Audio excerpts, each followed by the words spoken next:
What's up, guys? This is Bobby Okereke, linebacker with the Indianapolis Colts. Make sure you follow my guys at the Anvil, best sports talk podcast going on with Colts right now. Tune in.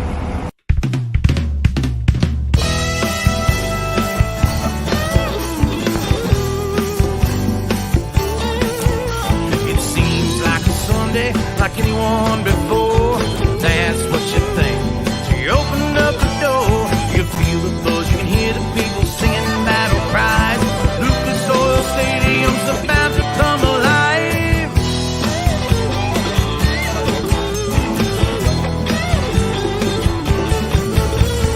Blue and white jerseys, some old and some new, all gather round South Capitol Avenue.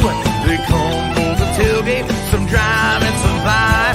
Colts fans show up with fire in their eyes, yelling, "Go Hosts, go Big Blue!"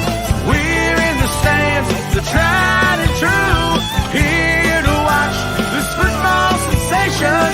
Come on, let's go, Colts Nation, the Colts Nation.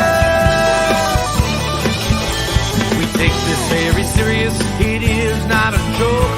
We're back, all the players, we're back in it, coach. We stream and we root, we raise up our fist to support this team from Indianapolis. Go Hosts, go Big Blue, we're in the stands cheering for you, here to watch this football sensation. Come on, let's go, Colts Nation, the Colts Nation, Colts Nation.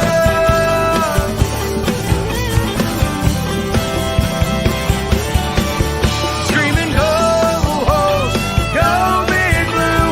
We're in the stands, the tried and true, here to watch this football sensation. Come on, let's go, Colts Nation,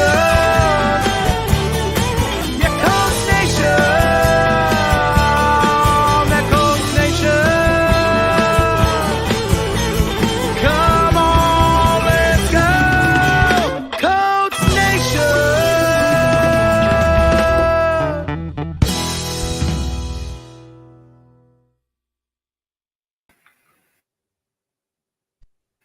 Ladies and gentlemen, boys and girls, children of all ages, for the thousands that's in attendance and the millions and billions and trillions, all the people all over the world. Welcome to the Anvil Show with your boy CJ, the Weed Man Big P, way more Big Clyde the Voice, Missing, Big Country, and Thomas Frost. And our special guest tonight, our person that always watch with us, Teresa Johnson. So again, welcome to the Anvil Show. How's everybody doing today? Doing good, brother. You? I'm feeling much better now, to be honest. I'm feeling much better now since we got a coach. But we will talk about that later. How are you doing today, ma'am? Oh, I'm doing good. That's wonderful.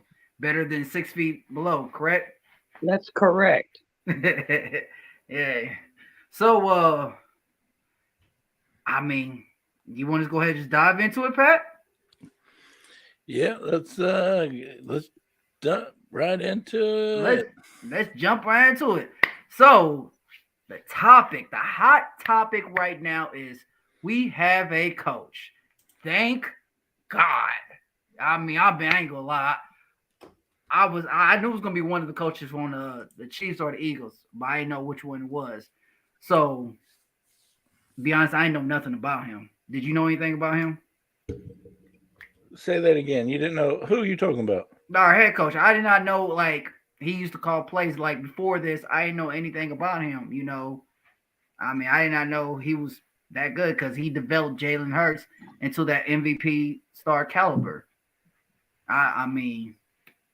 I never He heard also of him. worked with that Herbie guy that I wanted that we didn't get. Herbie, She said he played for the LA. Justin Herbert. Yeah, that's him. Look what he did to him. He's going to turn out to be all right. I like him. I think we got a good coach in him. Hey, yeah, because once he started doing pretty good. He started doing pretty good. That's when he went to the Eagles, correct? The Eagles did lose the Super Bowl, but dude, they got over 500 yards in rushings. Their offense did not. Right. They showed up and they played. Yeah, and the thing is though, he's gonna be creative with all the play callings, the plays. He's gonna have some schemes. So I'm very excited about that. Yes, me too. I think he's going to do very well.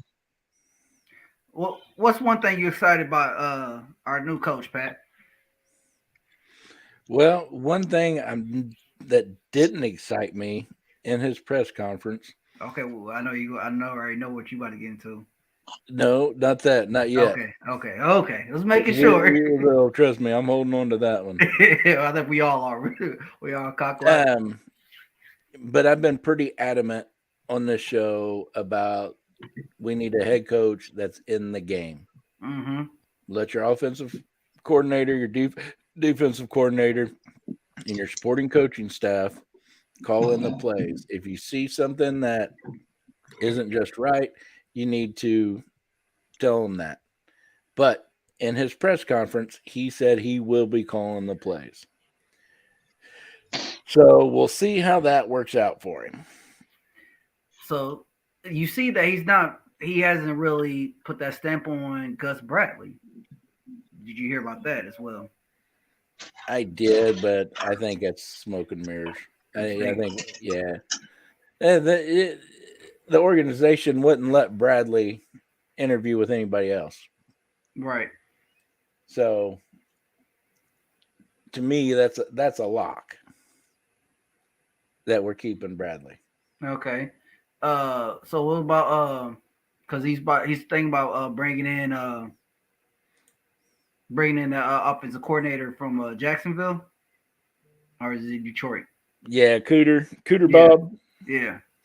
Jacksonville. Right. How you feel about that?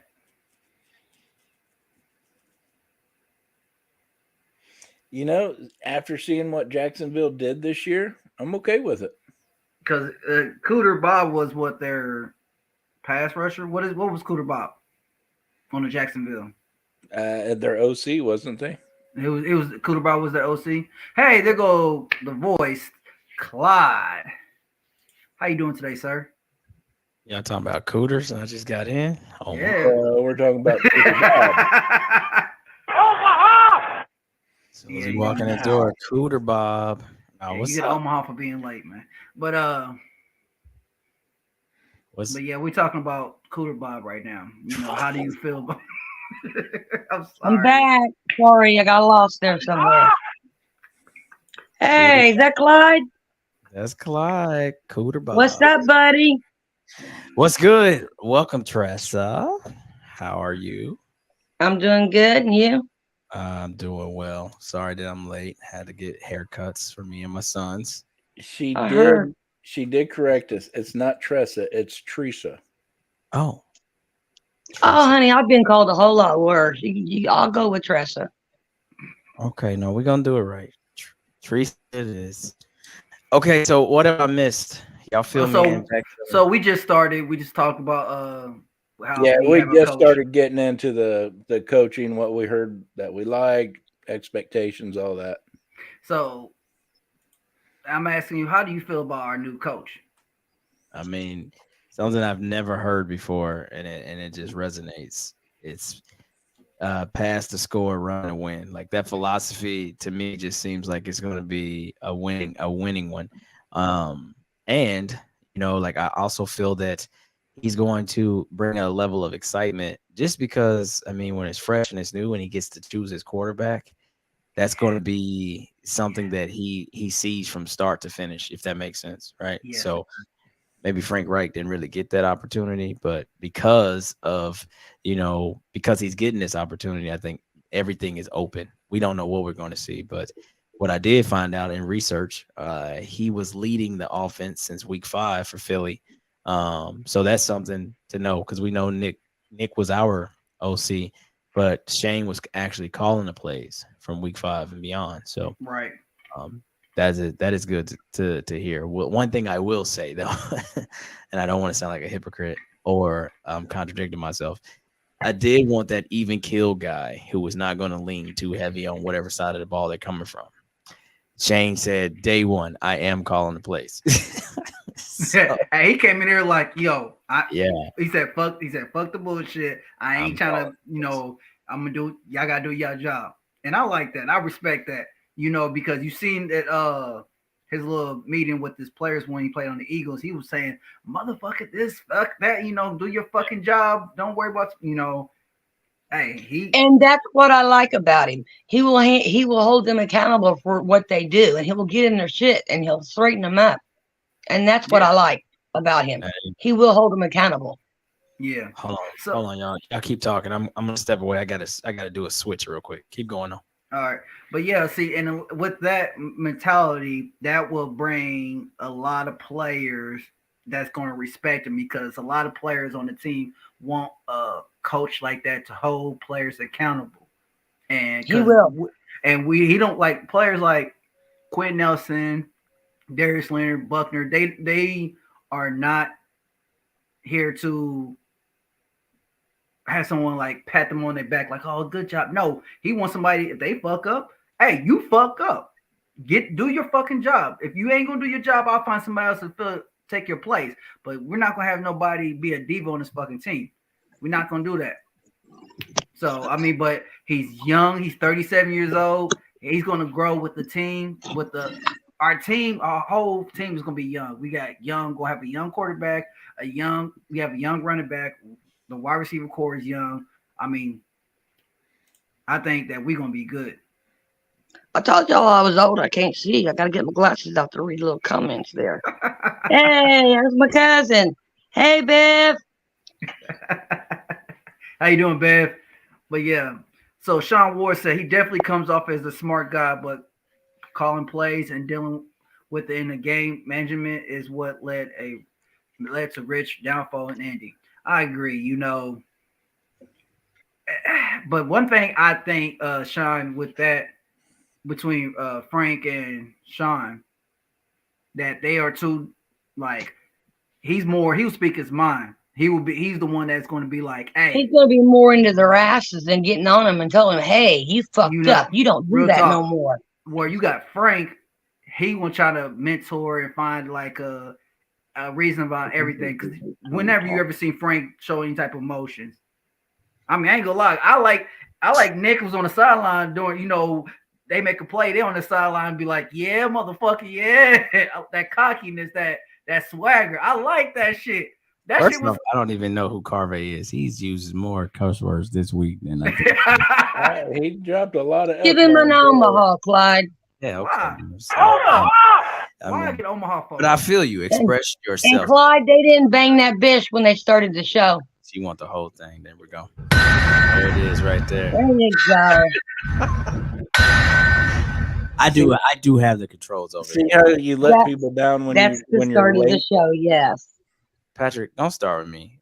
Okay. Especially since we had a pre-talk where you was like, fuck it, I don't know. I won't tell everybody, but you was rubbing two nickels together to make this shit happen tonight. So don't you do it. I'm telling you right now, Pat, and then he wasn't all the way prepared too. Is he ever? Yeah, he wasn't. What? Don't do that on camera, Patrick. What the?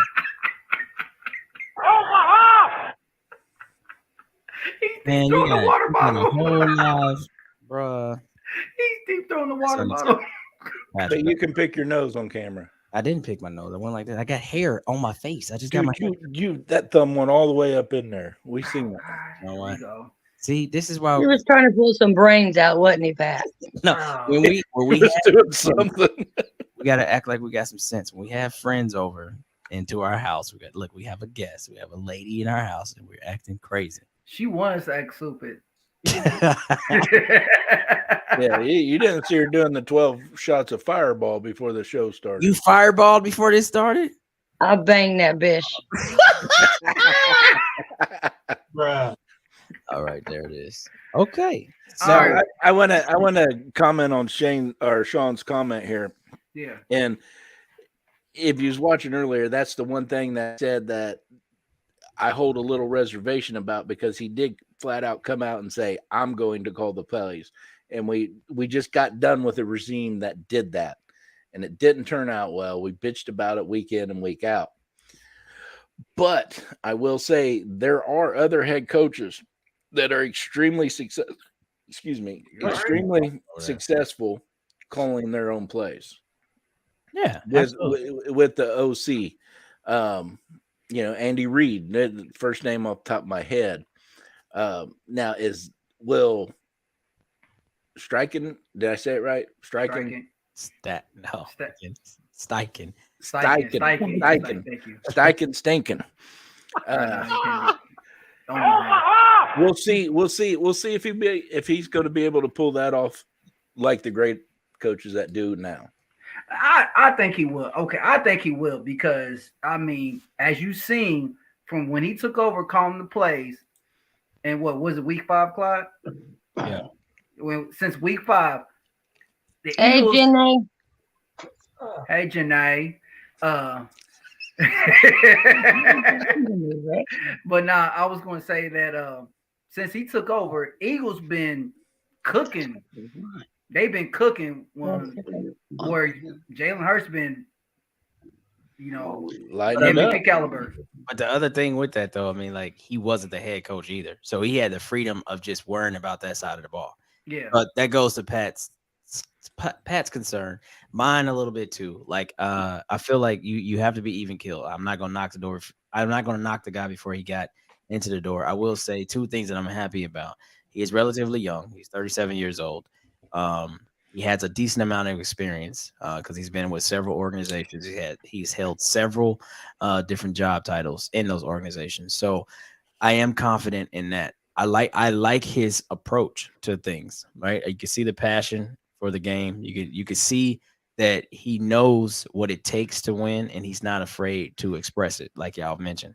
So there's a lot of positives here, and I think too, we just really have to see what our personnel looks like. I honestly believe that he's going to shake that up. Now I know that's the GM's primary job, but I think he will be more. And I'm not trying to knock Frank Wright, but I think he'll be more vocal about what I want and what I need versus we're going to try these experiments. I see drafting going differently. I'm glad you said that, sir. What I want and what I need.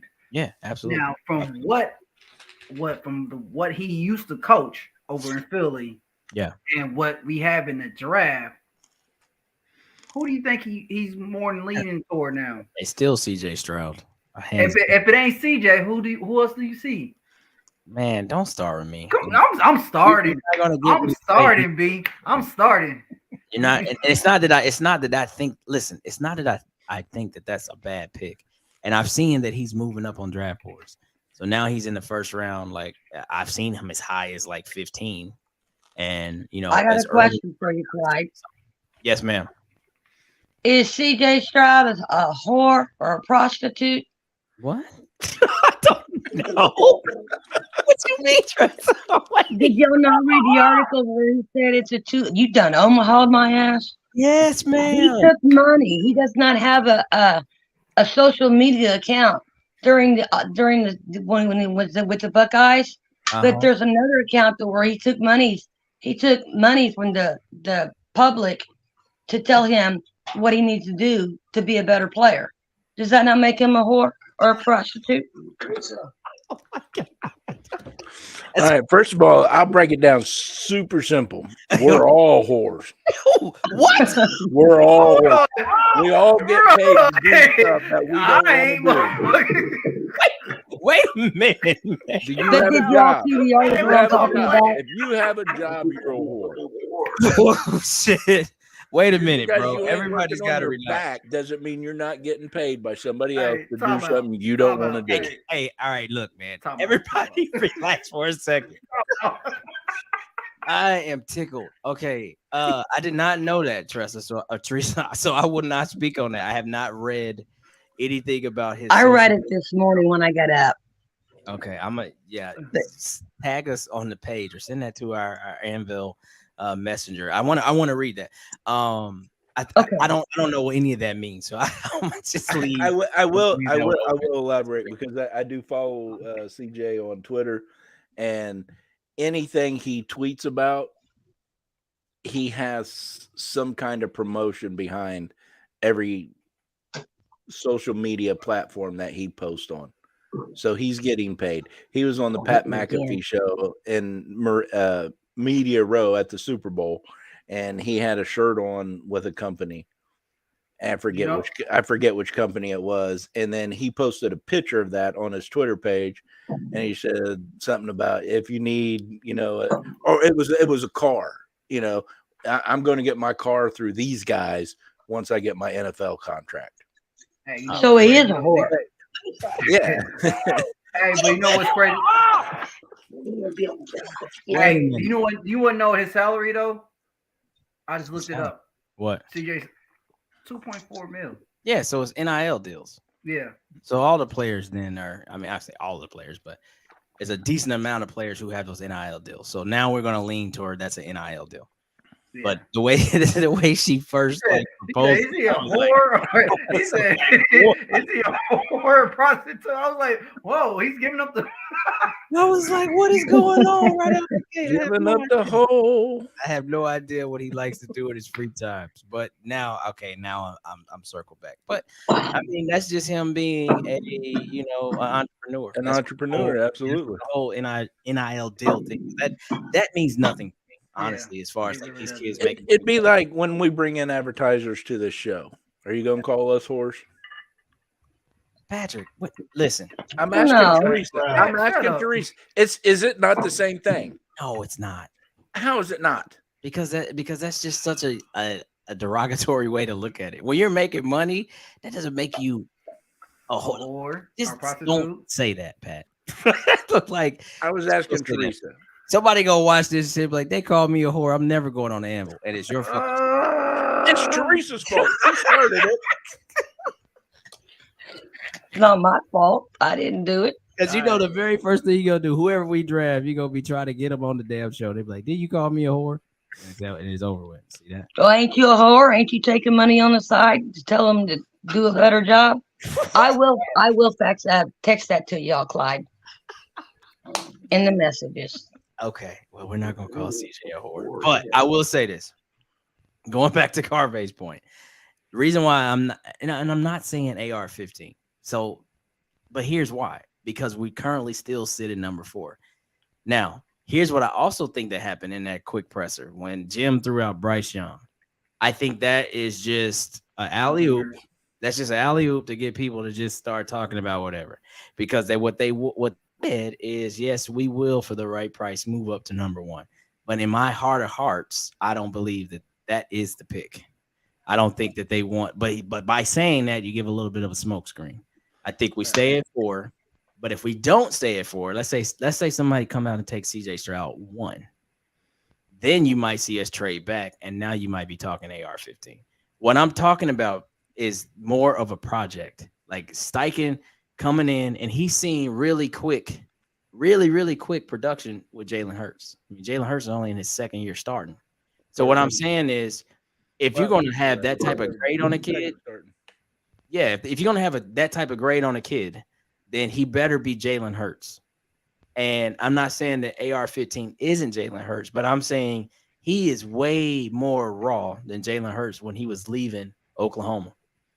Jalen Hurts played high-level football at 2 different institutions for 3 years. Big-time institutions. Big time, right? And was a Heisman. He won Heisman one year and a finalist the other year or something like that, or finalist. Yeah, he won it in Alabama, right? Yeah, I think so. Don't get me to lying. But the point is, that kid already was cerebral. He already showed that he had talent, played at the highest level. And so that's a much different grade. And he was a second rounder. Remember that. Now, AR-15, I think, gets projected and pushed up because this is just a happy QB fucking draft. But like I'm telling y'all, bro, like he don't have it yet. He has the physical gifts that you can't coach, the height, the speed, the whole thing. But his completion percentage, no. His style of offense, no. Now let me throw a wrinkle in all this, because I've been doing a lot of mock drafts, and a lot of them, Hendon Hooker fell to us in the third. Would you AR-15 in the third? No, that no No, Hendon Hooker? Oh, Hendon Hooker. Man, look. Would you take a chance on him? I'm not saying wait till the third round to grab your quarterback and a quarterback that's fighting an ACL tear. I'm not saying that. I'm not asking it. Would you pick him up as well if he was there on the board in the third, fourth round? It's got to be a security. So that there's only one scenario that happens to me like that. That is, we end up with AR-15 in a late first, maybe early second, because we move back, and then we take him for security, and we have two kids that are developing at the same time. That's the only way that works for me. I'm gonna tell you why. Because this team now coming in with a new leader, but having a lot of pieces, right? Already, like Shane said, he's like, hey, look, that defense is really good on that side. We got some great weapons on offense. We are still win. We are still like, let's go win. We're not projects, bro. Like, we're not going 5-11 next year and it's acceptable because, we get the draft high again. Like, we're done with that shit. So what I'm saying That's is right. we can't get it right today. It's going to be a little bit of struggle, but Shane is coming in thinking like, shit, I'm trying to win 10 games. I should be able to knock Jacksonville off and win our division. That's All just right. All right. So Aaron right here says, will the Yes. QBs in the draft be better than Ellinger? Absolutely, positively. Fuck yes. That we Yes. will have a chance Yes. at number 4. Yeah, absolutely. Yes. Any one of them. Yes. Any Yes. one of them. Let's stop with the Ellinger talk. I'm gonna tell you why. It's no knock to Sam. It's no knock to Sam. But what we do as Colts fans, when we draft whoever we draft, we love them, right? It's like adopting a foster kid. Like, we just love them, and as we should, because they're wearing the horseshoe. But by doing that, we also give them way too much credit for what we think they can become. Stop that. We have to stop that. Sam is a 4th round pick for a reason. Sam's about this tall. He is not a prolific starting quarterback. Doesn't mean he couldn't have a moment. But no, he is not ever in our plans going forward other than, oh shit, somebody's hurt. You got to play this week. Well, do you remember what Coach said his 4 pillars were? Yeah, I can't remember all those. He started with character, then preparation, then consistency. Absolutely. And I brought that up because, to me, what we've seen of Sam has been inconsistent. We've seen him do some good things, but we've seen him do some bad things too. Now, granted, he hasn't had the reps. He hasn't had the first string practices, blah, blah, blah, blah, blah, blah, blah. All that does play an effect. But at the end of the game, this is what we judge everybody on. But you also had to say we haven't been, I say we, but the organization hasn't been consistent, because remember, they crowned him the starter for the rest of the year. Then 1 week later, they took it back.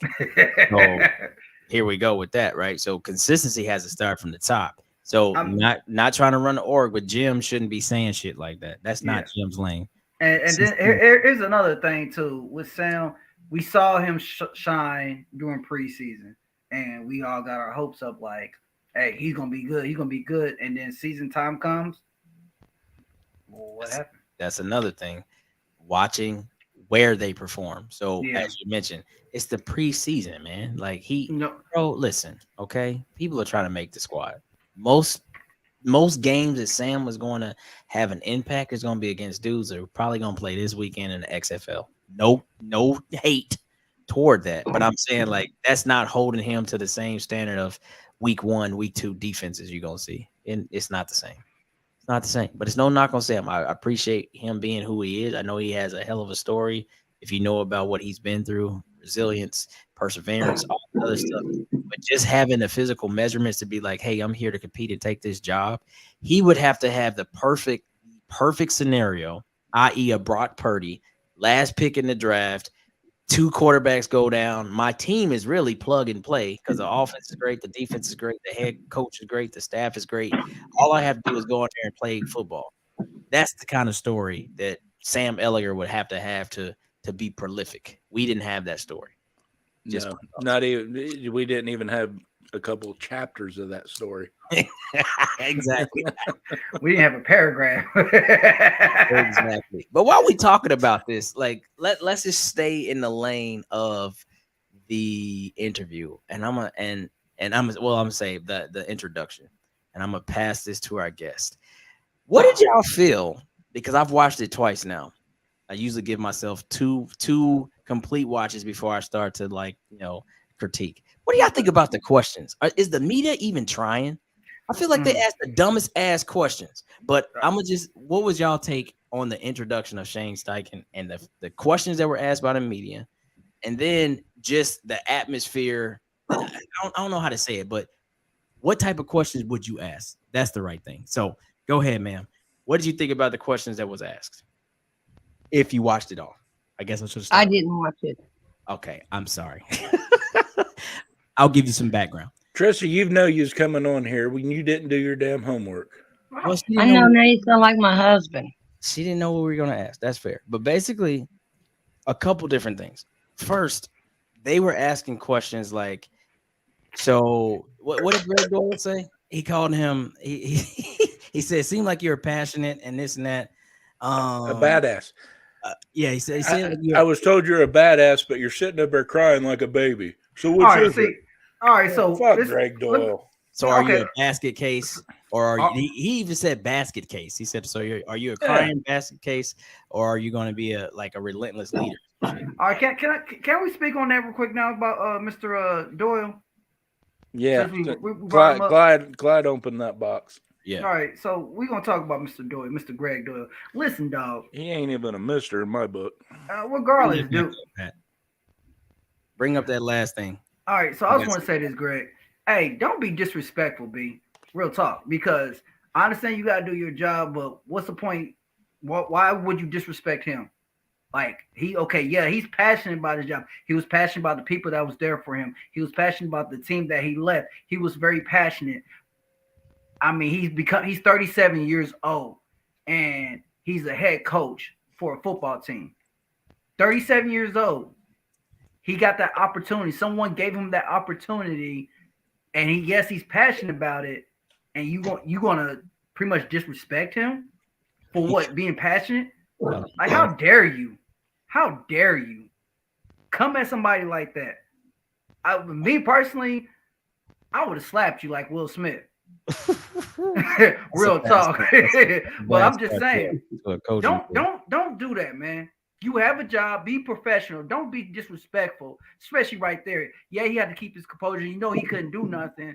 But I'm telling you right now, if you pop up to the wrong person may do something to you. So I'm just telling you, Greg, be cool with everything you're saying, man. Think about what you said. You owe him an apology. Facts. Well, so here's my take. So going back to what he said, like they're not going to talk strategy. I understand that, but I feel like certain things that you have to ask in a certain way, like everybody's trying to have their moment in the sun, and I get it. Maybe that's the strategy when it comes to media, but I don't give a shit about none of that. Ask the appropriate questions. So, hey, I'm sure you had a lot of interest. You know, what led you to this job? What makes you think you're going to be a great head coach? Knowing what the Colts organization has been through the last couple of years with not having a QB, what is your take on finding that QB? Like, ask questions that actually matter. What are you bringing to the table? I mean, it's something. Yeah, what is it you're looking for exactly out of a young QB in the draft? Yeah, instead of are you a pansy? Are you a crybaby? What's your tangibles you're looking for? What's your athleticism that you're looking for? Because you said you can game plan and tailor it to the quarterback. So what makes your job easier and what you look for in that quarterback? Absolutely, Clyde. Yeah, that's and I'll tell you what. I was going to get on here and say a bunch of F words about Greg Doyle, but I ain't going to. I did. I will. Because the deeper that I thought about his question and some of the other questions he's asked in the past, just like when Frank Wright was here, he asked Frank Wright, so you guys don't know what you're doing. He said that to Frank Wright. You stupid. Yeah. But anyway, Greg, I would like you to come to the show, please. No.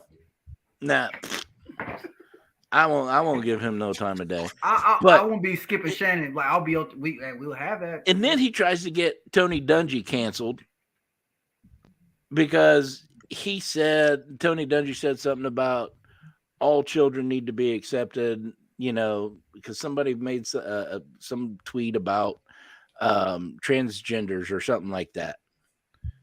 And I read his tweet.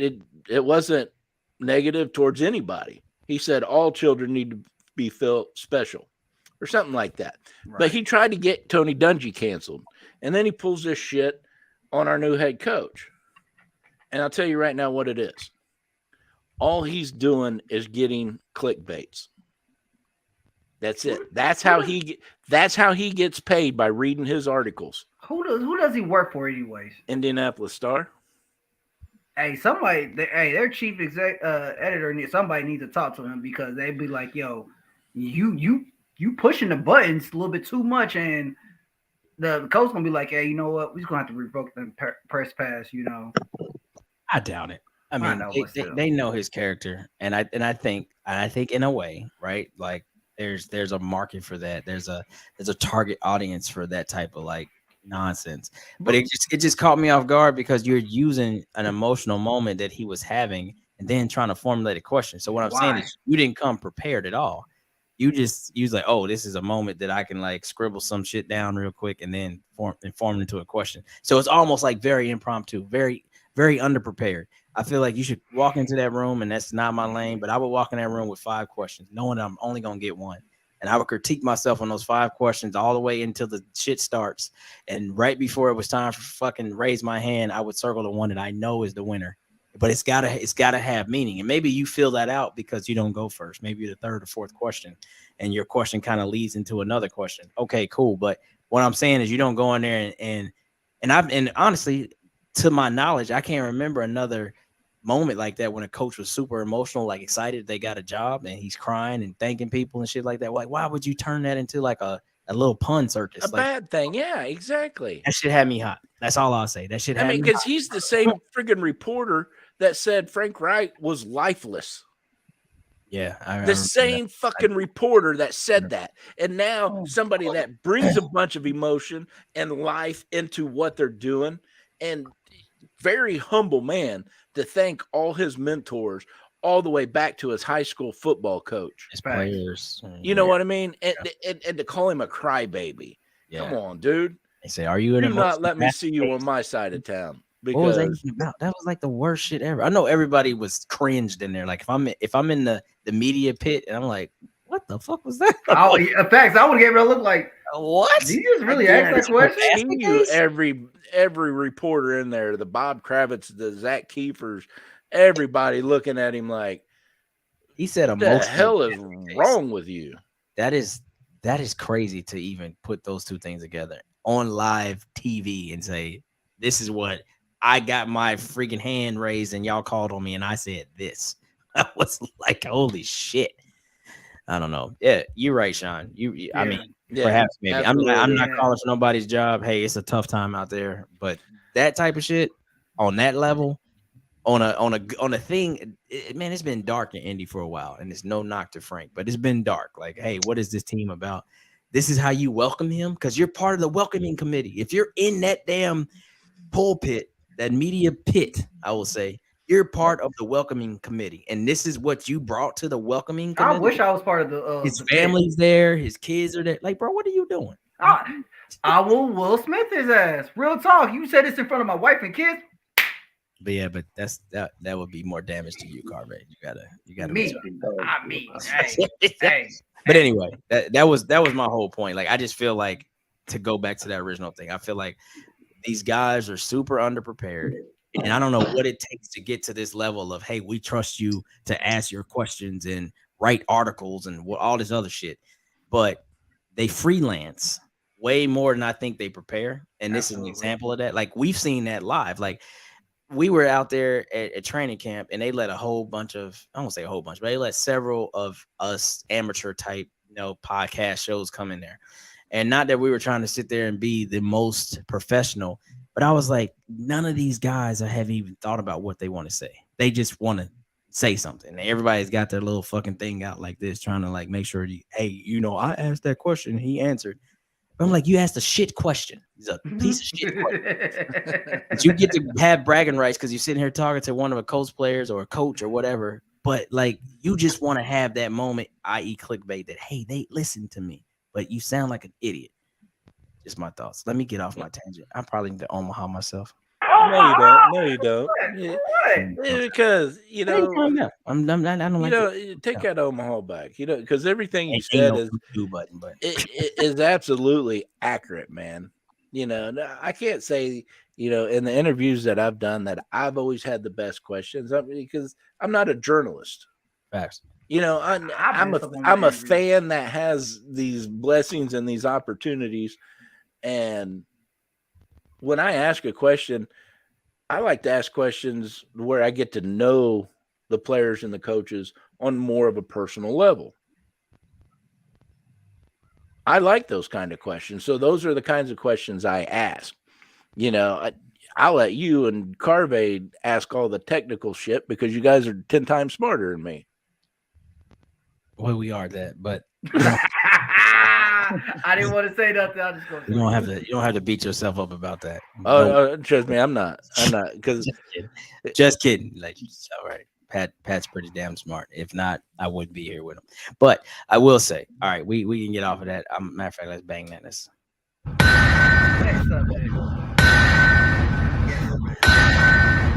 So here's another interesting point. And was going back to what I said, and I want to take y'all point on this. So teams are about to start cutting people really soon, right? Ooh, I know where you're gonna go to. It's money time, and I know folks, have to make some tough decisions, and it's gonna be some great players, right, that are going to now be available. What I think, right, and I'm not saying I'm right, but what I think, someone actually, Cody Lancaster. Thank you, Cody, for always reaching out. If you're watching, he sent me something that I did not know, but the Chargers are actually potentially thinking about cutting Keenan Allen. Keenan Allen has that whole little, working relationship with Shane Steichen. We've always said we needed to upgrade our receiving core. Is Keenan Allen the type of player at year 10 in his lower 30s that we would take a risk on bringing him in? I know he's had an injury history. Last year, I think it was both hamstrings. He was kind of jacked up, but he's been a dog since he came into the league. Can y'all see Shane bringing Keenan Allen, if he's released, to Indy? If the money's right. If the money's right. Okay. Because what we know about Ballard, and he says it on the show every year, I have Put it back. a price point, and I'm not going over it. But what about this? I don't think that Frank ever really pushed the envelope. I think Frank wanted one guy. Who's that one guy? Carson Wentz. Carson fucking Wentz. That's the only guy I really think. And maybe you can even say maybe he wanted Phillip Rivers too, because they had that record relationship. But I really think the only fucking guy that he really was like, hey, Chris, I don't care, I put my name in the hat for this guy, was Carson Wentz. I don't think Shane Steichen will be so, hey, Chris, what do you think about this? I think he'll be more so like, hey, Chris, this is what I want. There you go. And I think that that's going to make Chris more aggressive. He's definitely not going to run the checkbook, so to speak. But the evaluation of talent, we've gotten too comfortable with Chris Ballard, like telling us the evaluation of talent, almost like a wait and see blossom. Shane probably is going to be like, yeah, that's cool. And shit like that. But I didn't have the top rated this and the top rated that, and our offense didn't score this many points because we waited and see. Because look, Nick was aggressive as shit. AJ Brown, the defensive players they brought in, and Donovan Sue, bringing back Fletcher Cox, going to get James Bradbury. Like, Nick was like, I'm not here to F around. You think that was Nick on some of them, or do you think like the AJ Brown? Do you think that was Steichen that did that? No, that was Nick, because Nick, going back to our division, having to deal with AJ Brown for the first couple of years of his career, but Nick understanding too that though we have Devontae Smith, we still are not as prolific as I want to be. So go get that guy. All right, so But you come from that pedigree, so you know how to do it. Yeah. So Becca said, who would he replace? I think Doolin will be gone. He doesn't replace anybody. He just comes in and fit. Like yeah, but those we're guys like because you got to think about it. Are we gonna re-sign Paris Campbell or let him go? Yeah, but you need. I believe we resign. I mean, I'm not saying that. I'm just saying, I'm just going up if there. we get Allen, I don't think he's going to necessarily replace anybody, but he will take playing time away from We others. have a foundation that we can build from. It's not like we're starting over with nothing. We actually have a foundation built for this guy. He needs to come in and make the right decisions and build from that foundation. He actually agree. Right. Absolutely, And he could be the mentor towards some of these wide receivers out there on the field. We also have a lot of free agents that we need to re-sign because that's part of our foundation. We don't want to let them go. We don't need to let them go. Well, some of them we do. I think we're going to lose some, yes, but not all. If Pryor's on this team next year, I'm going to have a conniption. Okay, but I was speaking more or less of Paris Campbell. We want to keep him. Yes. So we could say, okay, so Paris Campbell, yeah. Ben Banigou. If the money's right, keep him. I also like Doolin, and you guys didn't. I think there's one guy that absolutely is a must. That's Bobby O. Bobby O is the only person. Yep. Bobby O. Keep him. Come back. Everybody. What about Yannick? Even Yannick. I don't want to say he can go. I'm not saying that loosely, but Lewis. He can't play run defense. So you don't know about Lewis either. Twyquan. Yeah, I think Twyquan gets another shot. Or Rodney McLeod. Yeah. See, again, mind you, this is a new coach. This ain't his team. So those guys like that, like those are interchangeable. Those were hopefuls. Right. Those were Chris Ballard hopefuls. Okay. I'm trying to. And it'd be interesting to see who he keeps and who he gets rid of and who he brings in on his own too. Out of everybody I'm seeing, I could probably see EJ coming back probably for one more year. Probably Bobby, Yannick, and Rodney and Lewis, and everybody else would be gone. But I really think we have to start getting realistic with our team. There's 4 musts on this team: D-Buck, Shaq, Quentin, JT. Those are the 4 musts on our team. And I will say this: I agree. I believe that now you have to figure out what other pieces of that once nucleus are we willing to let go. I don't think it's Michael Pittman because he's still young, but perhaps it is finally Kenny Moe. Maybe Kenny Moe doesn't come back, and it will destroy us because we love Kenny Moe as an emotional part of the situation. But going forward, we'll have other pieces to be able to play with. That's what I honestly see. So I see Shane making like hard choices. When they start cutting people, though we don't have a lot of money, we can get active and creative. And I think there's going to be a couple times we're going to get active and creative. We're not going to be in a position of, hey, we draft this guy and his potential is off the charts. Like, we're done with that. We had a crazy RAS score, the highest ever last year for the drafting class. 4 fucking wins. Yeah, Sean, I believe what you said. Sean Ward said, to be honest, this offense will look much different this season. I think they go after at least 2 vets to add with the young guys. And I agree, because if you got that vet out there to teach some of these young guys just the little nicks and knacks of the game, I guarantee it'll be very helpful for them. Don't get me wrong, Reggie Wayne, everybody said Reggie Wayne, he's a vet. I'm like, yeah, he's a vet, but he's their coach now.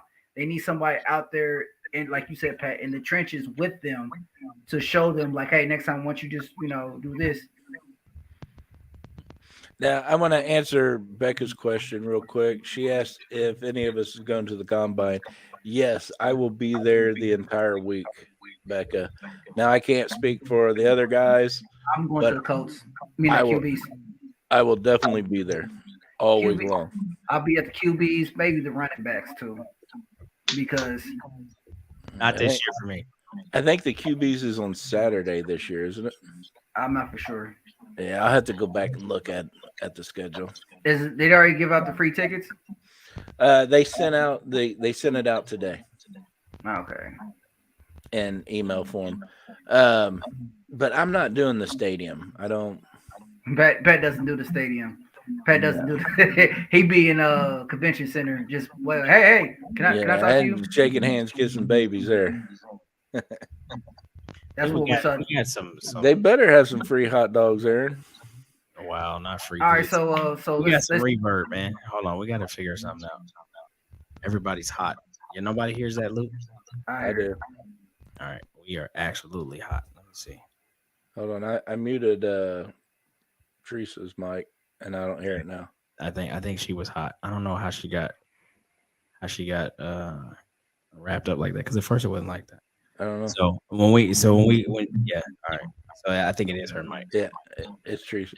Teresa, Why are you on keep muting me for? Because we're trying to find out where the what do you call it? Playback reverb, where the reverb's coming back from. Like, I don't know. Are you close? Can you sit back some? Like, we're picking Oh, it.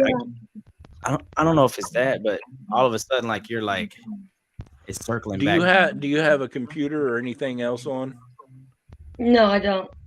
A TV, Right, so but it's not up or nothing. her sound's just coming through her speaker and back to the mic because you're on your phone. Yes.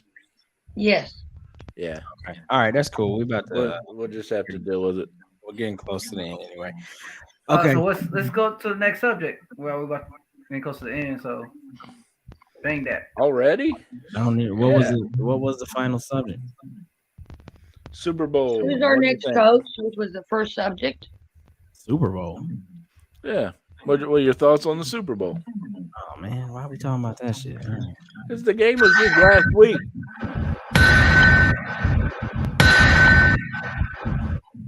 Great game. Next. DJ. He said, "Great game." Actually, it really was a great game. It wasn't boring. It wasn't like a blowout. It was actually entertaining from the beginning to the end, and even halftime. You know, with my baby mama Riri up there performing with her. You see, she's pregnant with our baby, right? Y'all see that? Boy, shut up for your wife coming there and wring your neck. But nah, she not just ring it. You gonna take that head. You see that she's pregnant with my baby. You know, just let y'all know. Everybody in America's baby, apparently, because everybody just wilding out on that. But anywho, yes. I'm the only one shooting up the club. Boy. Pat, what's your thoughts on the game? You know, I liked it. I wasn't a fan of that DI call there at the end. PI call? Oh, yeah, pass interference. Well, it was defensive holding. Oh, okay. Then the holding call. I wasn't. I understand that it was the proper call. I'm just not a fan of it at the time of when it was called. But when are you a fan of it? In the second quarter? Like, what does it matter? See what I'm saying? Yeah, I do. I understand all the arguments, but to me, it wasn't that egregious where it should have been called. Oh, okay. And I'm the one that's probably the roughest on refs around here because they don't call shit they're supposed to, but they called this one. Yeah. You know what I mean? And it really did change the trajectory of that game. Well, I mean, there's a couple things. I'll wait till I get to my part. All right, so here. But past that, I thought it was a great game. It was a high scoring game. It was, you know, it was completely different than the last time Kansas City was in there. Last time Kansas City was in the Super Bowl, Mahomes got sacked 87,000 times. This time, 0. Yeah. I mean, you know, so when, you know, we looked at the Chiefs at the beginning of the year, they had brought in a couple of veteran offensive line, but they drafted others and they bonded well and it showed. what you can do with a solid O line and giving your QB time is paramount to winning. And to me, the Chiefs showed that. Okay, facts. All right, I'm about to mute everybody else so Tressa can say her piece.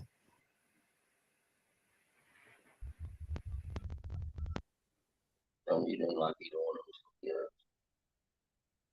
Didn't like neither one of them, so it don't matter.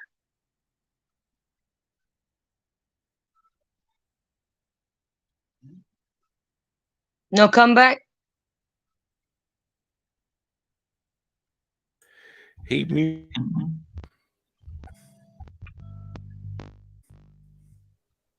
You muted me? He muted everybody. I didn't mute you. Yes. You Well, muted everybody him. but me. No, yeah, that's just so we wouldn't be hot while you talked.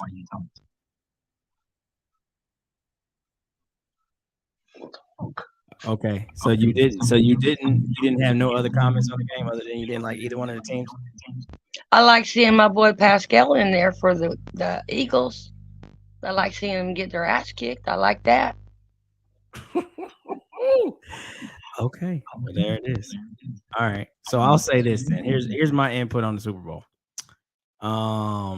Think of it this way. So last year, right? We didn't like how the Chiefs and the Bills game ended, and so they changed the rules.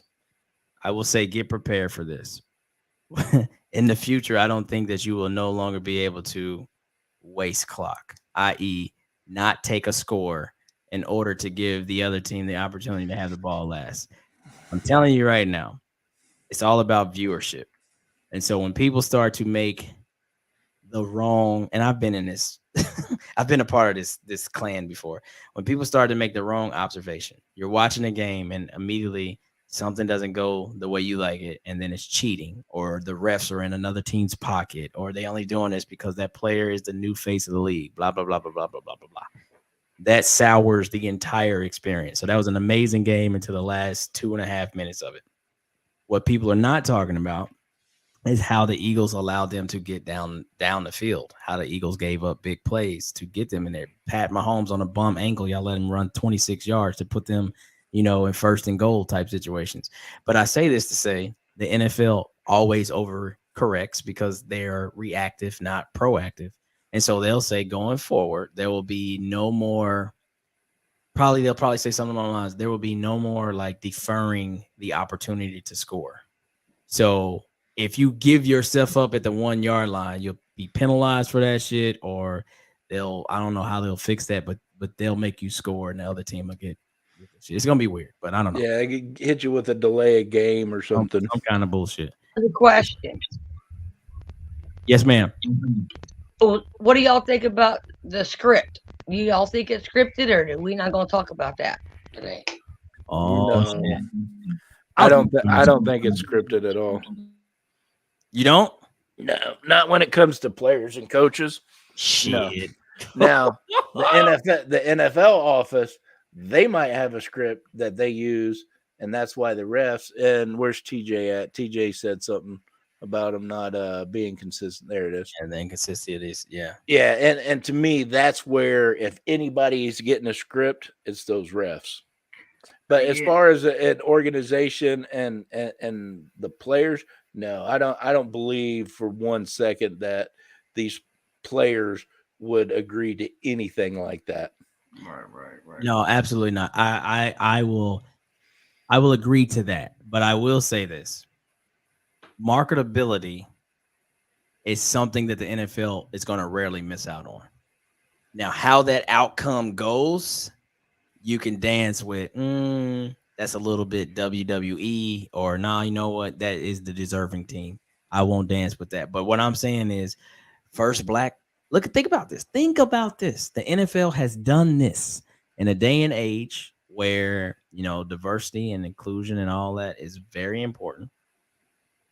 In the last 20 years, they've done 2 things that had never happened before. Go back to our Super Bowl with the Bears. Two black head coaches never faced off in the big game, right? Now you fast forward 16 years, 2 black quarterbacks never faced off in the big game. Did that. So there's windows of opportunity to absolutely capitalize, and how that goes. You can say, it's by chance. That's just the way it was set up. Or you can say maybe they leaned a little too hard one way, and that's what we got. Because I'll tell you what, Brock Purdy versus Pat Mahomes, or Brock Purdy versus Joe Burrow. Brock would have won. Well, it ain't even about that. It doesn't have the same flair as Jalen Hurts versus Pat Mahomes. Patrick Mahomes. Yep. And there's been Super Bowls in the past. I'm gonna put one on you that viewership was like, what is this shit? Let's go Seattle versus Pittsburgh. What the fuck was that? That was the most blah Super Bowl back at like fucking Hasselbeck and Sean Alexander versus Roethlisberger and Fast Willie Parker, maybe. Like, what the fuck was that? You mean Willie Beeman? No, Willie Parker. Willie Parker, B. But moral of the story is there's been some Super Bowls that's missed. And people were kind of like, yeah, that's not something I wanted to subscribe to. And It's not sexy. It's not going to sell. it doesn't. So I'm not saying that they called the day before, the morning of, and say, hey, man, here's what we want. But I'm saying sometimes, most times, it end up being, how did that happen? I don't know. And people are going to hang their hat on that one call. But they're going to forget this, too. The Eagles were up 24-14, came out flat in the third, lost their lead. They're going to also say, well, Jalen Hurts outplayed, Pat Mahomes, and maybe that's true to some point, but Jalen Hurts was the one that had the one turnover. Mm-hmm. Now, he did recover from that, like I said, because they end up taking the lead and having it going into halftime. But still, if you're looking at just the things that get you a loss, he had that, and the team lost a double-digit lead. So to me, it's more of that than the script. Just my thoughts. But I'll agree with that. I mean, no doubt that the NFL wants to put their most expensive dish on display all the time, because that's where they make the gist of their money, is these superstars hitting the biggest stage of the biggest fucking crowds. Yep. And going back to that one call, that holding call, you're 100% right. One play doesn't win or lose the game. Mm-hmm. So with that being said, did the ref screw Philly out of it? No, I've never said that. All I'm saying is that, to me, it didn't look like it was that big of a hold to make a call in that big of a game. Yeah. That's all I'm saying. I'm not saying that it was a bad call, because it wasn't. Because if you go back and you look at the tape, it was clearly holding. Yeah. To me, let's put that in there. To me, it was just it wasn't a big enough hold to call on the biggest game of the year. Right. That's all. But going back to what you're saying, yeah. How many turnovers did Philly have? How many points did they let them come back on? How many of this? How many of that? There's a lot. Teresa, hold on. You're talking, but you're muted. Let me get back to you here in a second. I didn't mean to mute you, but we was getting a lot of feedback. But I'll let Teresa say what she's got to say. Okay. The defense costed Philly their game. Okay, there you go. The offense did 100%. It was their defense that costed them their game. Absolutely. They were supposed to be a top-notch defense, and they struggled. Now, can I remind everybody, the show we had after we lost to Philadelphia, and what I said then, because nobody remembers that shit. I went off on Nick Sirianni, going off on our fan base. This is for Frank, blah, blah, blah, blah, and all that shit. And I asked the question, if he was such a great mentor to you, why'd you leave? Because that's when we started going downhill. And then I said, wait until they come after your coordinators. Let's see what you got then. He's lost his OC and his DC this year. Facts. So I want to see what that man can do now. Yeah. And my last thing I'll say about, you take like, the NFL missing. Remember when it was the Rams Pats and the Rams were like one of the greatest offenses again. And that was the snooze fest of a Super Bowl. Like there wasn't even a touchdown score into the fourth quarter. But how did the NFL not miss? Because it was literally like almost a 20-year reunion from when that game was played the first time Brady won his first Super Bowl. Right. You see what I'm saying? So when we talk about storylines and be like, oh, you can't miss moments, what's the odds that 20 years later, Brady's facing the same team where he won his first Super Bowl? You see, it'd be that type of shit where people would be like, yeah, there's a script. Because you can't write this any other way than what you just wrote it. But moral of the story, I don't know what they do in those meetings in the off seasons, but I won't say that it trickles down to an individual. Hey, Matt Ryan, you just got signed with the Colts. You're going to be terrible. Accept this. Okay. Like, no. Hey, Shaq Leonard. Yeah, you've been amazing. You're going to have some nagging injuries this year, and then we're just going to, like, wipe you out all year. Okay. Sign right here. And, like, nah, it ain't WWE like that. But they probably do say, it'd be cool to see. And I'm sure Jerry Jones is like, yo, when you going to put me back in this motherfucker? Anyway, let's get ready to wrap this shit up, man.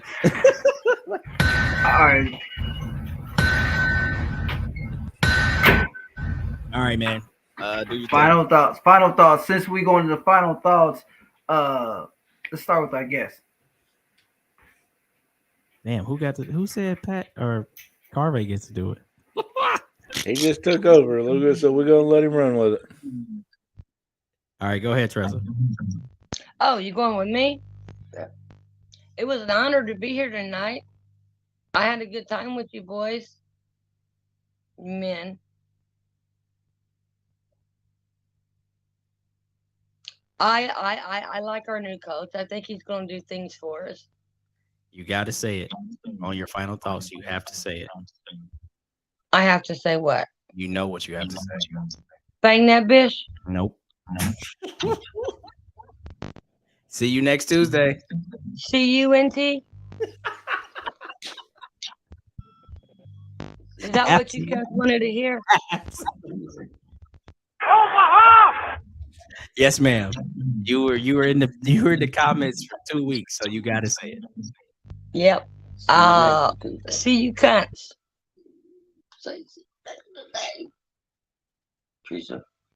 Will I see you cunts next Tuesday?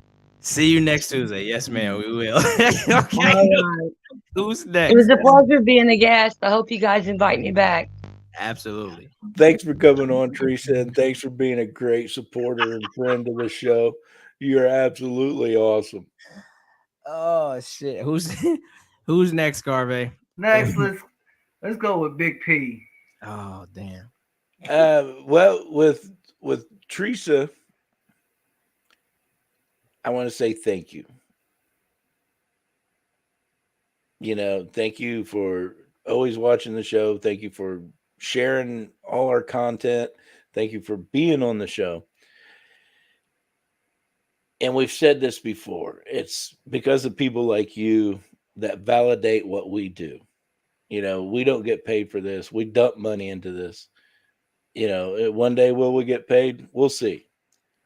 But it's the validation from people like you, Teresa, that help us keep going and going and going and trying to get better and better and better. So my biggest thank you to everybody that supports us, everybody that follows us, everybody that shares our stuff. We couldn't get where we're at without you guys. And we never forget that in anything that we do. You ain't seen nothing yet. Trust me. And you ain't seen nothing yet. Absolutely. We're about to put some turbo boost on this bitch. All right, and my next. All right, the voice, Clyde. You All sir. right. I would just say it is open season now. So Teresa was our first guest of open season. So hit our messenger if you want to come on. Feel confident that you can do this. It's no more than just speaking your opinion. We'll make sure you know what we're going to talk about ahead of time. And yeah, it should be a good time. So give us an opportunity to meet some of you guys. The people that we really know are the ones that were going out to, the tailgates. And of course, we met Teresa through just her interaction with the show and being live. So now we want to see you guys, right? So give us a chance to get to know you guys. You guys know us. So don't be afraid. So please be hitting us up. Bring whatever topics you want to talk about, and we will support that. Yep. So if you want to be on one of the shows during the off season, like Clyde said, just message us and we'll take the first come, first serve. That is I could tell. You know how you can tell when somebody's in the army? They some piggybacking some bitch. I swear to God. I swear to God. I said, like Clyde said. He just said the same thing. He just said the same thing. It's a natural thing with army. They don't know that they're doing it. Like you literally just said everything. I just really, yeah. So if you want to be on off season, when you can get your ass in that chair on time, then you can put down my branch. So go back to your Air Force, have 3 more fucking meetings about being on time, and then come see me. Army strong. I got you, big dog. All right, Carvey. Again, everybody, thank you for all tuned in. Again, don't forget to follow us on Facebook, Twitter, Instagram, and YouTube. Follow, subscribe, all that. Without you guys, we wouldn't be nothing. So thank you so much. Again, prayers goes out to everyone that's been affected by the earthquake in Turkey. I've been seeing some videos. It's very devastating. So my prayers goes out there. Thomas, take care of yourself. Big Country, hope you start feeling better. Big P, I love you. Clyde, I love you. Teresa, I love you. Y'all take care. Thank you. On that note, everybody, no drinking and driving. If you've been drinking, please call Uber, call a taxi, call one of us or somebody, but no drinking and driving. And on that note, everybody, be safe, be cool, and always go Colts. Go Colts. Dang that fish.